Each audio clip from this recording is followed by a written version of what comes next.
Good afternoon everyone. आज हम class 8 का साइंस का एक सैम्पल पेपर 2 को सॉल्व करने वाले हैं। पीरियोडिक 2 के लिए जो PT2 आ रहे हैं आपकी, उनके लिए एक सैम्पल पेपर डिस्कस करने वाले हैं। आपका 90 मिनट्स का टाइम रहेगा, 40 मार्क्स का पेपर है, एज यू नो दैट। ये PMC केंद्रीय विद्यालय स्टूडेंट्स के लिए है। स्टार्ट करते हैं। यहाँ पे कुछ जनरल इंस्ट्रक्शंस गिवन है जो कि आप पढ़ेंगे बेसिकली, ठीक है। यहाँ पे बेसिकली 5 सेक्शंस हैं। First section we know multiple choice question, then very short answer question, short answer question, long answer and case based question. Section A पे मूव होते हैं फर्स्ट क्वेश्चन के साथ। Look at the figure 6.21। यहाँ पे 6.21 हमें figure given है, ठीक है।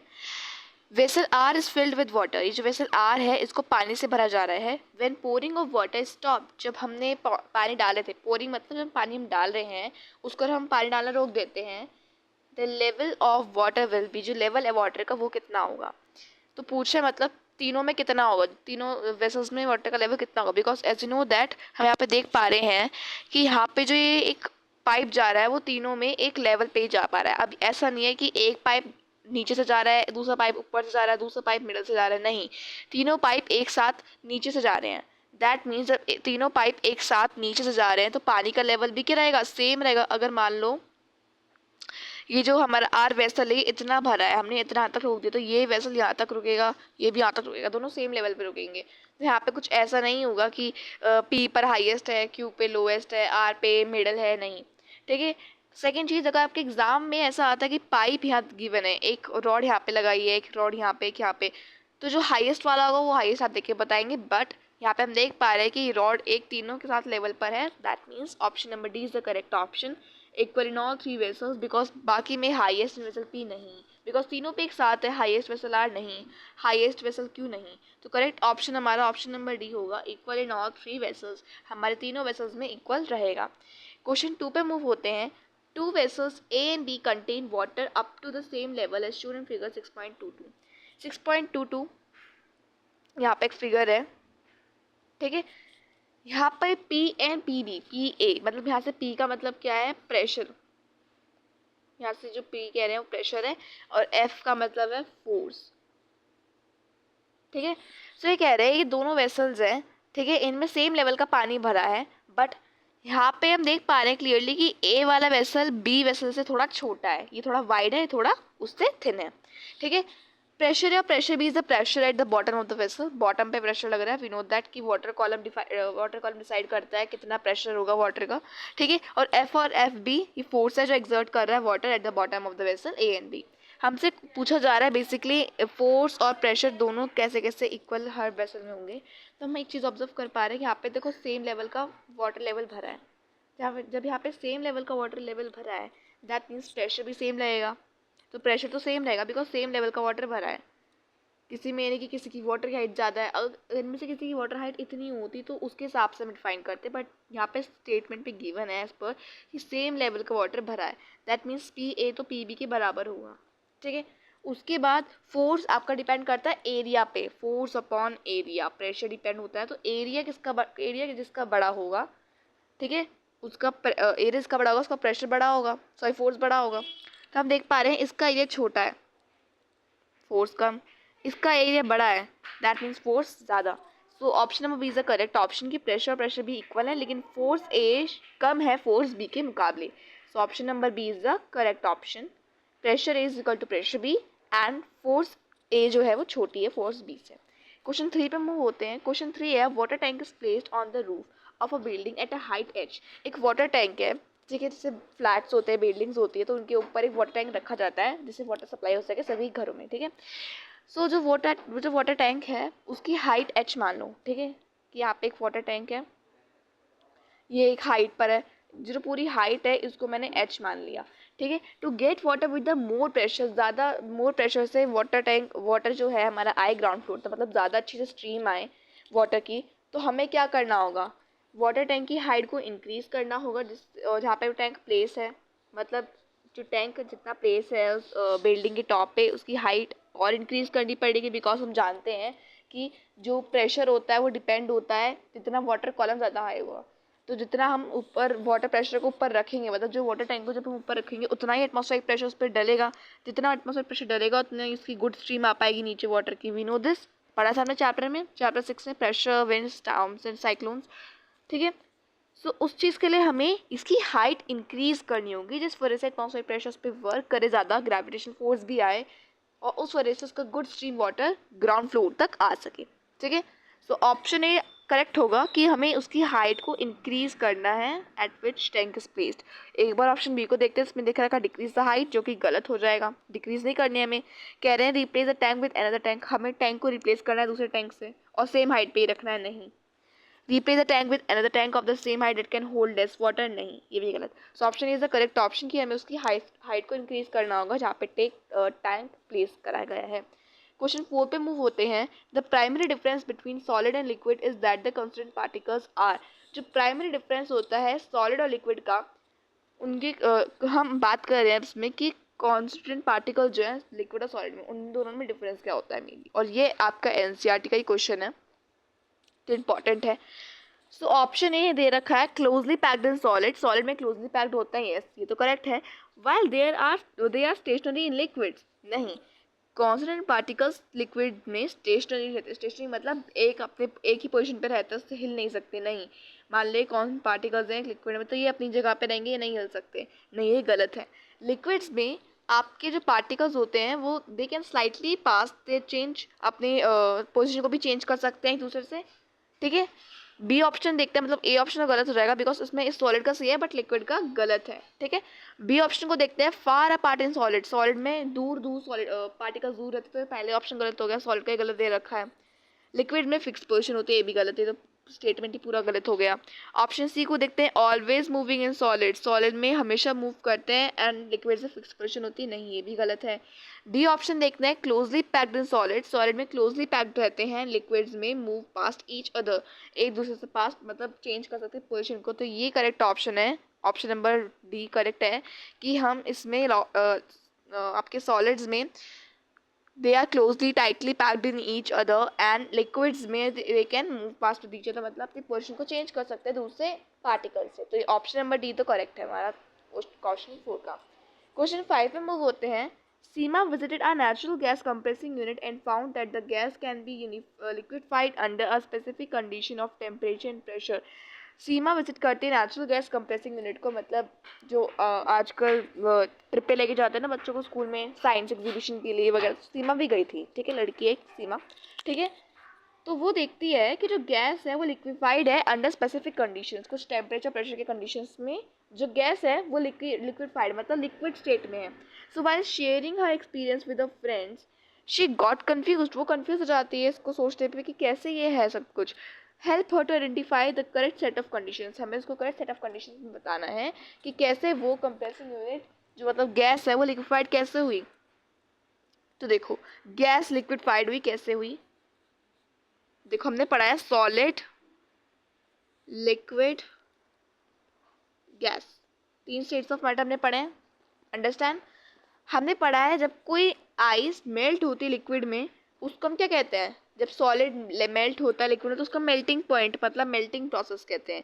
और जब कोई लिक्विड सॉलिड में चेंज होता है उसे हम क्या कहते हैं, जब कोई लिक्विड सॉलिड में चेंज हो रहा है, कोई लिक्विड है वो धीरे धीरे धीरे धीरे सॉलिड में चेंज हुआ, ठीक है, उसे हम जैसे कोई लिक्विड हमने वाटर ले लिया, ठीक है, और उसको सॉलिड में लेकर आए, हमने कोई पानी फ्रिज में रखा वो आ गया आइस में होकर, तो क्या हुआ, फ्रीजिंग पॉइंट है, तो फ्रीजिंग प्रोसेस हुआ।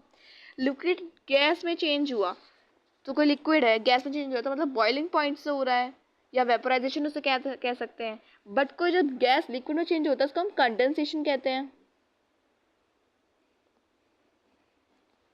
कंडेंसेशन कहते हैं। अब हर प्रोसेस की एक टाइम लिमिट होती है। लाइक अगर मैं बात करूँ जब कोई सॉलिड लिक्विड में चेंज होता है तो मेल्टिंग प्रोसेस थोड़ा डाउन होता है, वाई, बिकॉज कोई सॉलिड धीरे धीरे धीरे धीरे पानी में चेंज हो रहा है, ठीक है, सो मेल्टिंग प्रोसेस थोड़ा धीरे धीरे होता है। आपने देखा होगा आइस, जब आप आइसक्रीम खाते हो तो धीरे धीरे मेल्ट होती है, तो नहीं कि आप लेकर तुरंत मेल्ट हो गई, नहीं, धीरे धीरे मेल्ट होती है। ऐसे जब लिक्विड सॉलिड में चेंज होने लगता है फ्रीजिंग से तो वो धीरे धीरे धीरे होता है। बट बॉइलिंग एक ऐसा है जो बहुत तेज़ी से बॉयल होता है पानी, आपने देखा होगा, है ना। अगर हम बात करें गैस लिक्विड में चेंज हो रहा है तो कोई गैस है वो लिक्विड में चेंज हो रही है तो वो कंडेंसेशन से हो रही है ना, ठीक है। लाइक कोई ठंडी हवा है वो किसी गर्म सरफेस पर आके धीरे धीरे वाटर वेपर्स में चेंज होती है, तो ये कंडेंसेशन थोड़ा धीरे होता है। ठीक है। तो उस कंडेंसेशन के लिए हमें हमेशा लो टेम्परेचर चाहिए होता है ना। कंडेंसेशन के लिए हमें लो टेम्परेचर चाहिए होता है ना। जिस वजह से ठंडी आई, ठंडे सरफेस पे कोई गर्म हवा आई, तो उसके लिए हमें लो टेम्परेचर चाहिए होता है। लो टेम्परेचर के साथ हमें उसके अंदर हाई प्रेशर चाहिए होता है, बिकॉज जहाँ पे लो टेम्परेचर होता है, लो टेम्परेचर का मतलब क्या है, वहाँ पे कूल एयर है। लो टेम्परेचर का मतलब क्या है, कूल एयर। और कूल एयर का मतलब क्या होता है, बेसिकली हमारा हाई प्रेशर। एंड अगर बात आए हाई टेम्परेचर की, तो उसमें लो प्रेशर होता है। ठीक है, ये अच्छे से कॉन्सेप्ट को समझ लेना। लो प्रेशर मतलब कूल एयर, और कूल एयर में हमेशा आपका हाई प्रेशर होता है, डेंसिटी हाई रहती है ना कूल एयर की, सो हाई प्रेशर होता है। वेयर एज आपके हाई टेम्परेचर में, हॉट एयर में मतलब या वार्म एयर में लो प्रेशर रहता है। तो यहाँ पे हमसे पूछा गया था तो कैसे चेंज हुआ, तो यहाँ पे लो टेम्परेचर रहेगा लेकिन हाई प्रेशर रहेगा। लो टेम्परेचर में एक गैस लिक्विड में चेंज होता है। सो ऑप्शन सी करेक्ट है हमारा, low temperature and high pressure. ठीक है, option C is the correct option, low temperature and high pressure. Question 6 पे मूव होते हैं। A few substances are arranged in the increasing order of force of attraction between their particles. Which one of the following represent a correct arrangement? यहाँ पे कुछ substance रखे गए हैं states of matter पे बेस्ड, ठीक है, और उसमें हमें इनको इंक्रीजिंग ऑर्डर में लगाना है, इंक्रीजिंग ऑर्डर में। ठीक है, फोर्स ऑफ अट्रैक्शन के बारे में बात चल रही है कि कोई पार्टिकल कितने अट्रैक्ट रहते हैं, तो हमें पता है फोर्स ऑफ अट्रैक्शन सबसे ज़्यादा किस में होता है, कि हमें इंक्रीजिंग ऑर्डर में लगाना है। फोर्स ऑफ अट्रैक्शन किस ऑर्डर में होता है, आप मुझे बताओ। सॉलिड में होता है। ठीक है, तो यहाँ पे बेसिकली कहा जा रहा है कि सबसे ज़्यादा फोर्स ऑफ अट्रैक्शन किस में होगा, जो सॉलिड होगा। तो सॉलिड यहाँ पे विंड दे रखा है लास्ट में, मतलब विंड के अंदर फोर्स ऑफ अट्रैक्शन ज़्यादा नहीं होती, तो ऑप्शन ए तो गलत हो जाएगा। बी को देखिए ऑयल लिक्विड है, नहीं ये भी गलत हो जाएगा। बट सी में देखो तो यहाँ पे शुगर दे रखा है जो कि हमारा सॉलिड है। ठीक है, डी ऑप्शन में एयर दे रखा है जो कि गलत हो जाएगा। तो यहाँ पे सॉलिड है। फिर सॉलिड के बाद वाटर, उसमें थोड़ा वीक होता है force of attraction as compare to sugar. Whereas oxygen में सबसे नेगेटिव होता है force of attraction. That means यहाँ पे ऑप्शन सी आपका करेक्ट ऑप्शन है। Option C is the correct option, oxygen, water and sugar. कि ऑक्सीजन में सबसे कम, देन वाटर आता है, और सबसे ज़्यादा फिर शुगर में होता है। ठीक है, ऑक्सीजन यहाँ पे ए गैशियस हो गया, मतलब एयर हो गया, गैस हो गया, वाटर आपका लिक्विड हो गया। ठीक है, क्वेश्चन 7 एसोरेशन और रीजनिंग पर है। तो एसोरेशन और रीजनिंग को देखते हैं। यहाँ पे दे रखा है एयर इज अ मिक्सचर, कि एयर एक मिक्सचर होता है। यस, एयर तो मिक्सचर होता है। अब रीजन दे रखा है, a mixture is formed when two और more substances are mixed without undergoing any chemical change. किसी भी केमिकल चेंज के बिना कोई दो से ज़्यादा सब्सटेंस को मिक्स करते हैं फिजिकली, उसको हम मिक्सचर कहते हैं। So that is correct option. Correct reasoning दे रखी है, करेक्ट एसोरेशन भी है। तो यहाँ पे ऑप्शन ही करेक्ट हो जाएगा। Both assertion reason are true and reason is the correct explanation of assertion. So option is the correct option for this question. Let's move on next question. Question number 8.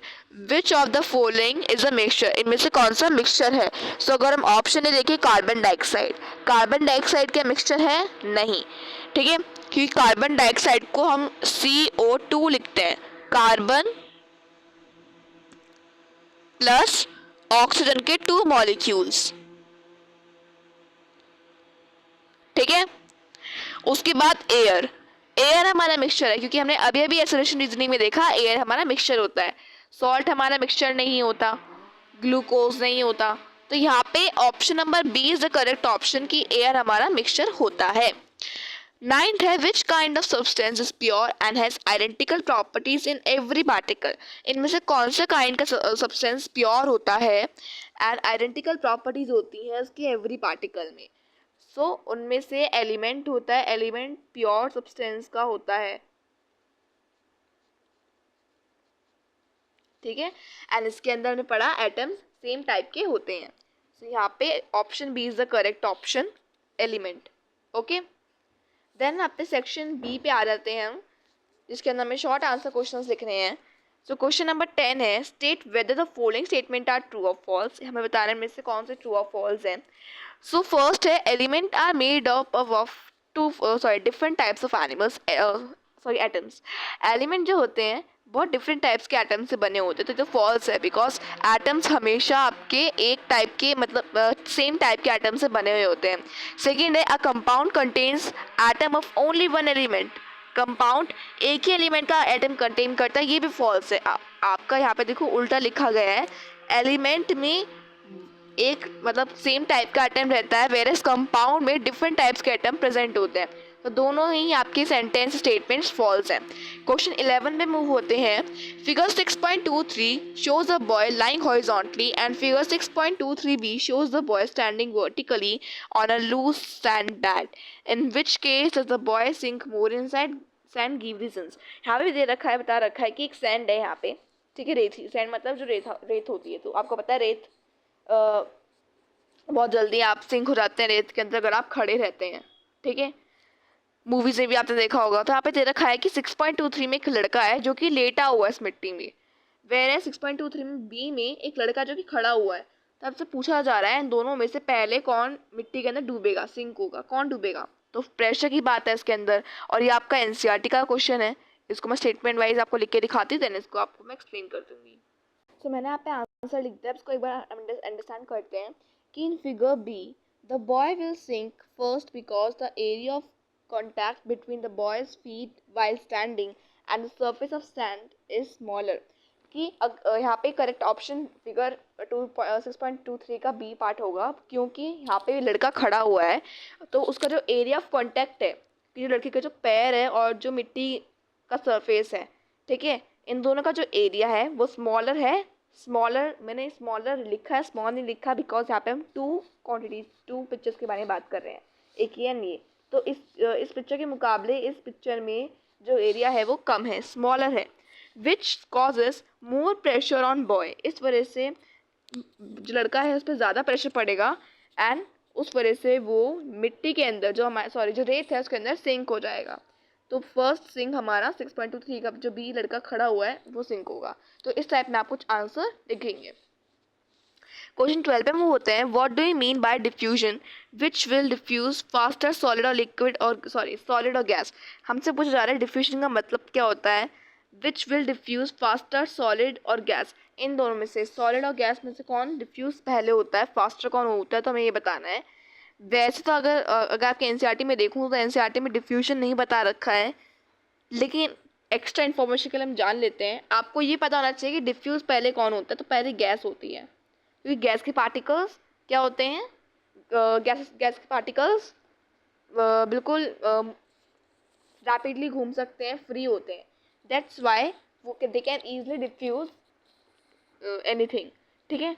But solid में tightly packed particles होते हैं, उस वजह से ये इसको hard बनाते हैं डिफ्यूज करने के लिए। तो हम पहले जान लेते हैं डिफ्यूज का मतलब क्या होता है। इसको मैं आपको एक आंसर के फॉर्म में लिख के दिखाती हूँ, एंड देन इसको हम अंडरस्टैंड करेंगे। सो आप क्वेश्चन जो था हमारा उसका आंसर कुछ इस टाइप में लिखेंगे, that diffusion is the movement of atoms with in a material. Diffusion एक मूवमेंट होता है जो आपके एटम्स मतलब पार्टिकल्स कह सकते हैं। एटम्स की जगह आप यहाँ पे कॉन्स्टिट्यूटेंट पार्टिकल लिखिएगा,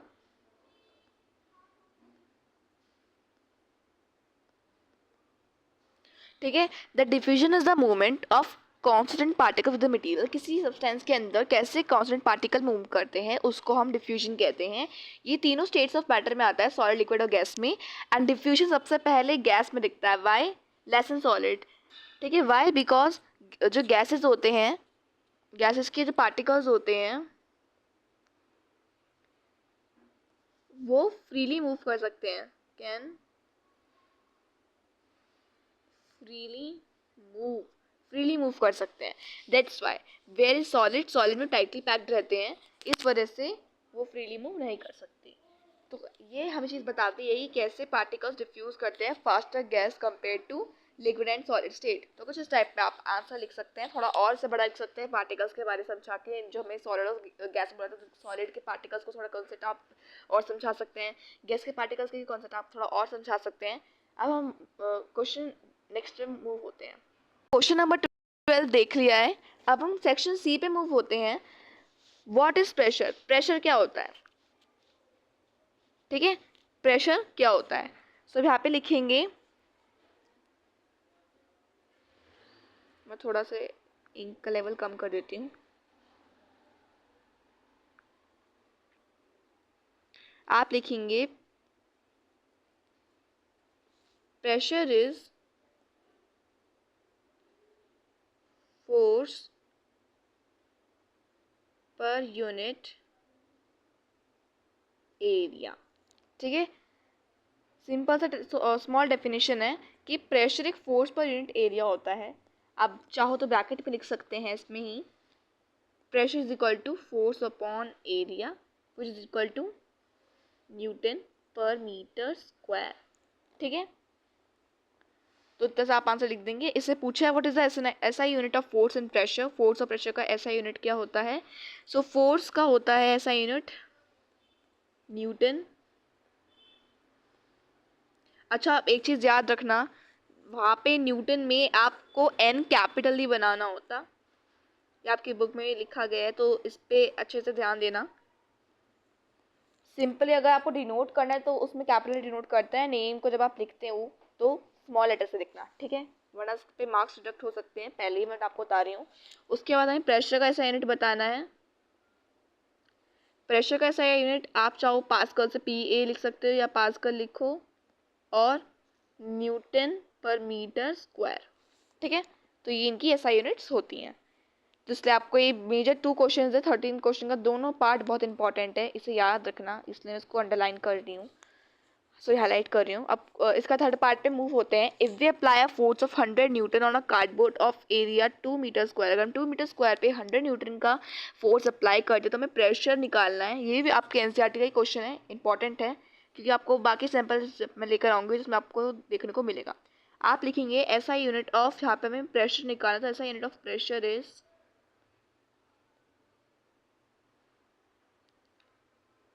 न्यूटन पर मीटर स्क्वायर और फोर्स अपॉन एरिया। ठीक है, सो यहाँ पे आप लिखेंगे टोटल प्रेशर, ये टोटल जो प्रेशर है वो कितना होगा, 100 न्यूटन, 100 न्यूटन पर 2 मीटर स्क्वायर। इसको जब आप कैंसिल आउट करोगे तो 50 न्यूटन पर मीटर स्क्वायर आंसर आएगा। ठीक है, तो कुछ इस टाइप पे आप इसका आंसर लिख देंगे। ठीक है, तो 13 क्वेश्चन का जो तीनों पार्ट हैं बहुत इंपॉर्टेंट है। अब हम क्वेश्चन 14 पे मूव होते हैं। Draw picture representing particle presenting in the following. हमें पिक्चर ड्रॉ करनी है, इन तीनों को शो करना है स्टेट्स ऑफ मैटर में। सो मैं आपको ड्रॉ करके दिखा देती हूँ। सो कुछ आप इस टाइप में इन्हें रिप्रेजेंट कर सकते हैं। सो एलिमिनेट स्टेट मैंने यहाँ पे लिख दिया ब्रैकेट में, सॉलिड स्टेट होता है, तो यहाँ पे आप देख सकते हो जो थोड़े बहुत गैप्स दे रखे हैं, इसके थ्रू वाइब्रेशन करते हैं। ग्लाइसरीन लिक्विड स्टेट हुआ तो यहाँ पे हमने थोड़ा सा गैप दिखा दिया, इसके थ्रू इसके पार्टिकल्स एक दूसरे से अपने पोजीशन को चेंज कर सकते हैं। थर्ड ही गैसियस स्टेट हो गया, यहाँ पे हमने पूरा फ्रीली पार्ट दिखाया है, गैस पार्टिकल्स रैपिडली मूव करते हैं in all directions.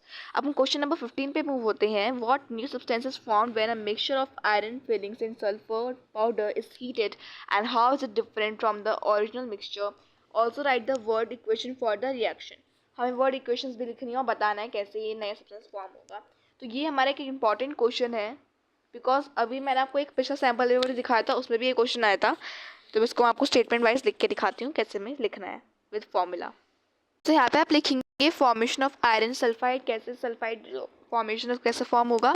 So answer में आएगा आयरन सल्फाइड, स्पेसिफिकली आयरन, एक आयरन और सल्फाइड, आयरन यहाँ पे, ठीक है, इज फॉर्म्ड। यहाँ पे मुझे कहा गया था कि आयरन सल्फाइड, जैसे कि आयरन सल्फाइड फॉर्म होगा। अब वो कैसे फॉर्म होगा, एज पर क्वेश्चन हमें गिवन था कि iron filings and sulphur powder को हीट करा गया है, तो टेम्परेचर ने दिया गया है जिसके अंदर उनके जो पार्टिकल्स हैं वो एक दूसरे से आके मिक्स होंगे। So they undergo chemical reaction, यहाँ पे कुछ केमिकल रिएक्शंस होंगे, हीट निकलेगी, सो केमिकल रिएक्शंस होंगे to form a new substance, जिससे वो न्यू सब्सटेंस फॉर्म करेंगे जो कि होगा आयरन सल्फाइड। दिस कंपाउंड, ये हमारा कंपाउंड है, is different from the original mixture. हमारे जो पहला मिक्सचर आया था उससे डिफरेंट होगा। As per use we know that chemical reaction में जो प्रोडक्ट आता है वो डिफरेंट होता है आपके ओरिजिनल प्रोडक्ट से या ओरिजिनल सब्सटेंस से। अब वो अपने सब्सटेंस से डिफरेंट क्यों होगा, because it has uniform properties through out. यहाँ पे यूनिफॉर्म प्रॉपर्टीज मतलब यहाँ पे यूनिफॉर्म मिक्सचर रहेगा, सॉरी यूनिफॉर्म कंपाउंड रहेगा, बिकॉज यहाँ पे हम देख पाएंगे कि हम उनको डिस्टिंग्विश नहीं कर पाएंगे कि ये पार्टिकल आयरन का, ये पार्टिकल सल्फाइड का नहीं। यहाँ पे हीट के थ्रू ये पार्टिकल अच्छे से एक दूसरे डिफ्यूज हो चुके हैं। Unlike the mixture where iron and sulphide retain their individual properties, यहाँ पे वो इंडिविजुअल प्रॉपर्टीज़ नहीं कर पाएंगे क्योंकि वहाँ पे वो अपने आप को सेपरेट भी कर सकते थे फिजिकल से, बट यहाँ पे नहीं हो सकता था। सेकेंड पॉइंट है its properties are distinct from body both iron, इसकी प्रॉपर्टीज दोनों जो दो आयरन है उसके प्रॉपर्टीज मैग्नेटिक जो होती हैं, और सल्फर जो कि येलो पाउडर होता है, आयरन सल्फाइड नॉन मैग्नेटिक बन गया, डार्क सॉलिड होता है। ठीक है, आयरन हमारा मैग्नेटिक मटीरियल हुआ, sulphide sulphur sorry yellow colour powder होता है। जब दोनों को मिक्स करेंगे तो आयरन सल्फर सल्फाइड हो जाएगा जो कि नॉन मैग्नेटिक होता है और डार्क सॉलिड होता है। ठीक है, इस वजह से उसको यूनिफॉर्म मिक्सचर कहते, यूनिफॉर्म कंपाउंड कहते हैं। अब इसका वर्ड इक्वेशन कैसे बनेगा? सो आयरन प्लस सल्फाइड, उसको हीट देंगे, सॉरी आयरन प्लस सल्फर को हीट देंगे तो हमें आयरन सल्फाइड बन जाएगा। तो आप देख पा रहे हैं कितना इजी सा हमारा फॉर्मूला है। आयरन प्लस सल्फाइड, देखो iron sulphide heat iron, sorry iron plus sulphur heat iron sulphide, कितना इजी सा आपका इक्वेशन है, इसको आप याद कर सकते हैं जल्दी से। अब हम मूव करते हैं नेक्स्ट क्वेश्चन पे। नेक्स्ट क्वेश्चन है question number 16। Explain how the cyclone forms in ocean during summer days with diagram. हमें एक्सप्लेन करना है कैसे साइक्लोन समर डेज, मतलब एक तरीके से कैसे साइक्लोन समर डेज पे फॉर्म होते हैं विद डायग्राम, डायग्राम से इसे समझाना है। तो एक बार देखते हैं कैसे से अंडरस्टैंड करना है। इसका आंसर आप कुछ इस टाइप में लिखेंगे that cyclones are form over warm ocean surface. जो साइक्लोन्स होते हैं वो वार्म ओशन सरफेस से फॉर्म होते हैं। तो जो वार्म ओशन सरफेस है उनके ऊपर जो हवा रहती है वो भी गर्म हो जाती है, तो जो गर्म हवा है वो ऊपर राइज हो जाती है एंड लो प्रेशर क्रिएट हो जाता है नीचे। अब जो उसके आसपास की हवाएं हैं वो भी आती है, वो भी गर्म हो जाती है वार्म ओशन सरफेस के हीट की वजह से, एंड वो अगेन क्या हो जाती हैं, वार्म होते राइज अप हो जाती हैं। इससे और लोअर प्रेशर क्रिएट होता है। जब और लोअर प्रेशर क्रिएट होता है तो उसकी बाकी की हवाएं और आती हैं, रशेस करती हैं तेज़ हवाएं चलने की वजह से, और जो अर्थ की रोटेशन होती है उसकी वजह से एक इस पूरे हवा का स्पिनिंग, मतलब एक ऐसा सा स्पिनिंग सा बन जाता है, और इस पूरे स्पिनिंग को हम साइक्लोन कहते हैं। ठीक है, आप चाहो तो उसके अंदर और भी ऐड कर सकते हो कि साइक्लोन अगर लैंड पर आ जाता है तो उसका जो स्पीड विंड है, हाई स्पीड विंड और हो जाती है as compare to where it is on sea, and also उसकी जो स्ट्रेंथ है वो लूज हो जाती है बिकॉज मॉइस्चर कट ऑफ हो जाता है वहाँ से, एंड आप लिख सकते हैं इट कैन बी वेरी डिस्ट्रक्टिवफुल। ठीक है, तो कुछ टाइप में आप इसका आंसर लिख सकते हैं। अब हम नेक्स्ट क्वेश्चन पे मूव होते हैं। आई थिंक नेक्स्ट सेक्शन आ चुका होगा हमारा, यस सेक्शन डी पे मूव होते हैं। सेक्शन डी है 17, classify the following as a elements compounds and mixtures table. हमें इनको एलिमेंट्स कंपाउंड और मिक्सचर में क्लासीफाई करना है इस गिवन टेबल में। So carbon dioxide, sand, sea water, magnesium oxide, muddy water, aluminium, gold, oxygen, dust, iron, sulphide, air, water, fruit juice, nitrogen, sodium chloride, sulphur and hydrogen. इनको हमें basically इन पे अच्छे से करना, और ये बहुत इंपॉर्टेंट क्वेश्चन है, ऐसे क्वेश्चन आएंगे वहाँ पे। ठीक है, सो इनको मैं आपको अच्छे से करके दिखा देती हूँ। सो यहाँ पे 17 क्वेश्चन का क्लासीफाई में करना था एलिमेंट्स कंपाउंड्स और मिक्सचर्स में। तो यहाँ पे एलिमेंट्स में आप लिखेंगे एल्यूमिनियम जिसको हम AU लिखते हैं, कोल जिसको हम AG लिखते हैं, ऑक्सीजन, नाइट्रोजन, सल्फर, हाइड्रोजन। ठीक है, क्योंकि एलिमेंट्स में बेसिकली हमारा बेसिकली प्योर सब्सटेंस होता है, उसके अंदर एक ही आपकी चीज़ें आती हैं, एक एलिमेंट एक एक आइटम आता है आपका। ठीक है, कंपाउंड्स में कार्बन डाइऑक्साइड आ गया, magnesium oxide, dust, iron oxide जिसे हम कहते हैं, iron sulphide, water, sodium chloride. Mixtures में सैंड आ गया, sea water, muddy water, air, fruit juice. ठीक है, तो कुछ इस टाइप में आपको इसे क्लासीफाई करना था। अब मूव करते हैं नेक्स्ट क्वेश्चन पे।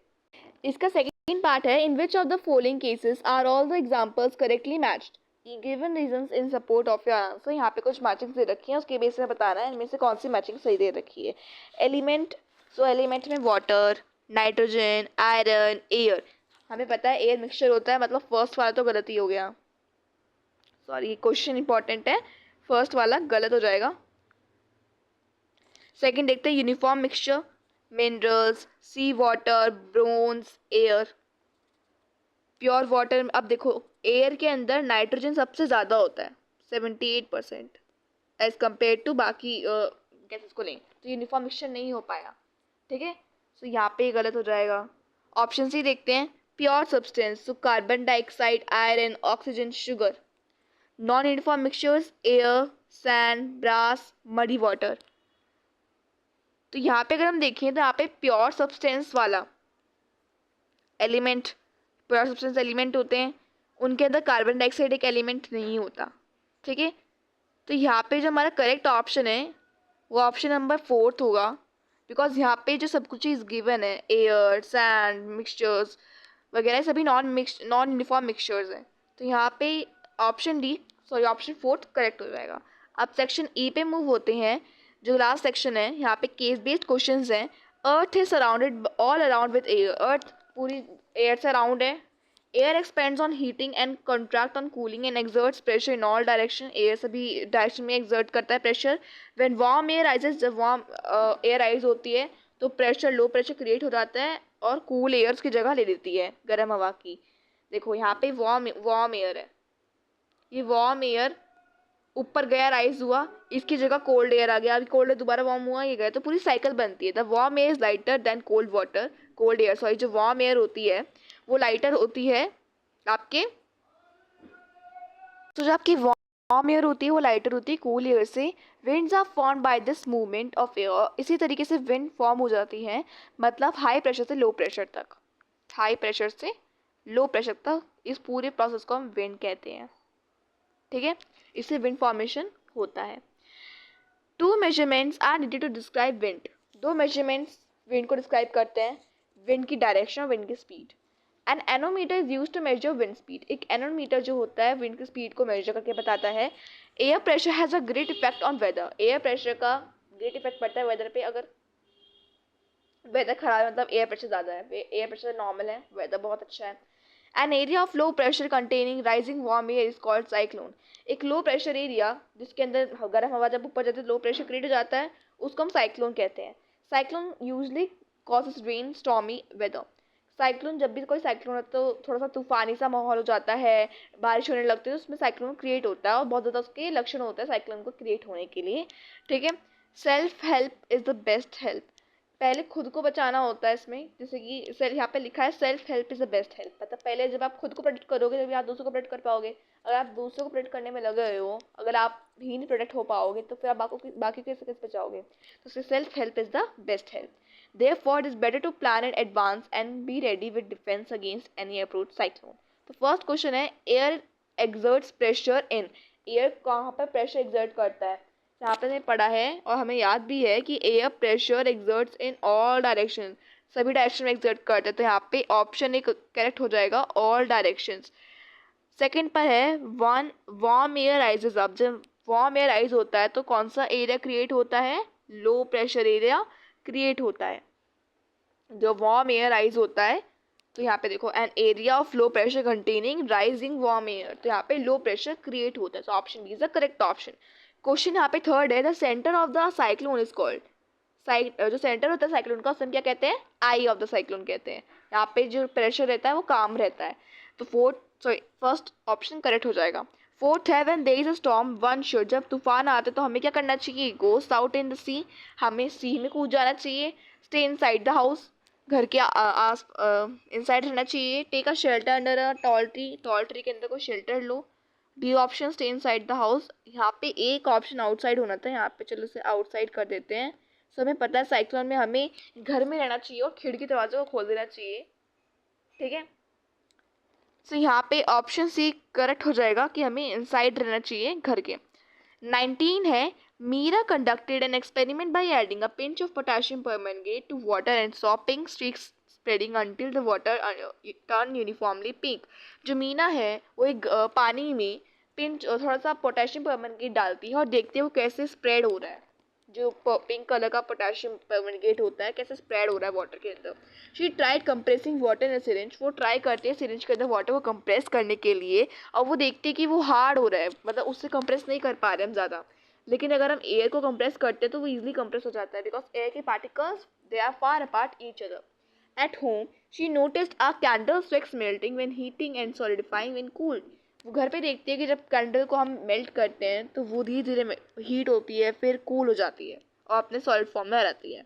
Meera wondered why the pink colour spread. Meera wonder होती है कि कैसे पिंक कलर स्प्रेड होता है और कैसे एयर एक्सपैंड होती है लेकिन वाटर कंप्रेस नहीं होता। And how wax changes state, और कैसे वैक्स ने स्टेट को चेंज करा। इस पे फर्स्ट क्वेश्चन है why was it easy to compress air then water in the syringe. क्यों इजी था? बिकॉज यहाँ पे लिखेंगे आप, because air particles are far apart each other, making it easy to compress। यहाँ पे एक ही मार्क्स का है तो इतनी ही लाइन आप लिख देना, making it easy to compress, ठीक है। बिकॉज यहाँ पे आप लिखना स्टार्ट से पहले it is easier to compress air than water in the syringe because air particles are far apart each other and making it easy to compress, ठीक है। सेकेंड क्वेश्चन यहाँ पे हमारा, how does the LPG cylinder in our houses stores fuel in it. जो LPG cylinder होता है हमारा, उसके अंदर फ्यूल कैसे स्टोर रहता है? तो एक इसको पैक करके highly packed and high pressure under high pressure के अंडर इसको हम फ्यूल के तौर पर रखते हैं, अंडर हाई प्रेशर, ठीक है। थर्ड वाला है, what would happen if Meena heated the melted wax further. क्या होता कि अगर मीना दोबारा से उस वैक्स को हीट करती, तो जब मीना उसको दोबारा को वैक्स को हीट करती, क्योंकि 2 मार्क्स का है तो सेंटेंस में अच्छे से लिखना, if Meera heated a melted wax further, the candle, नहीं आप wax लिखना, the wax would first